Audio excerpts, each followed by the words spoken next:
అందరికీ నమస్కారం.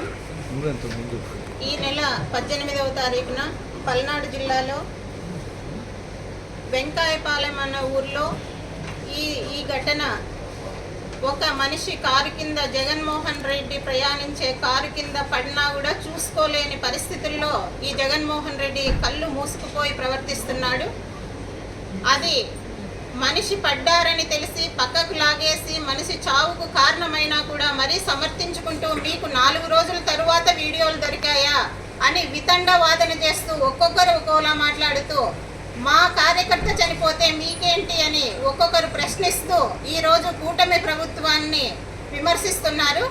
ఇప్పుడు కార్యకర్తకే కాదు, మా కూటమి ప్రభుత్వానికి అధికారం ఇచ్చిన ప్రజలకు రెస్పాన్సిబిలిటీగా ఆయన ప్రాణాలకు కూడా ఈ ప్రభుత్వమే బాధ్యత వహిస్తూ ఆయన సెక్యూరిటీ ఈరోజు చూసుకుంటున్నది కూడా ఈ ప్రభుత్వమే అని ఈ వైసీపీ నాయకులు, కార్యకర్తలు, జగన్మోహన్ రెడ్డి గారు అందరూ గుర్తుపెట్టుకొని మాట్లాడాలి.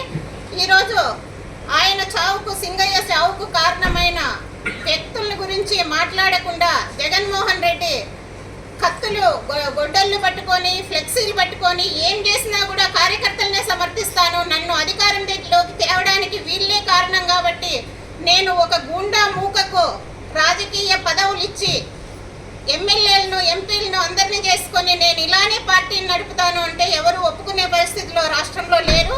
కాబట్టి మీరు అన్ని అర్థం చేసుకొని 11 సీట్లకు దిగజారిపోయినా కూడా మీ అహంకారం ఈ ఆంధ్రప్రదేశ్ పైన చూపిస్తున్నారు. ఇవన్నీ మానుకొని పరిపాలనలో ఏమన్నా లోపాలను ఎత్తి చూపితే ప్రజలకు ఉపయోగకరంగా ఉంటుంది.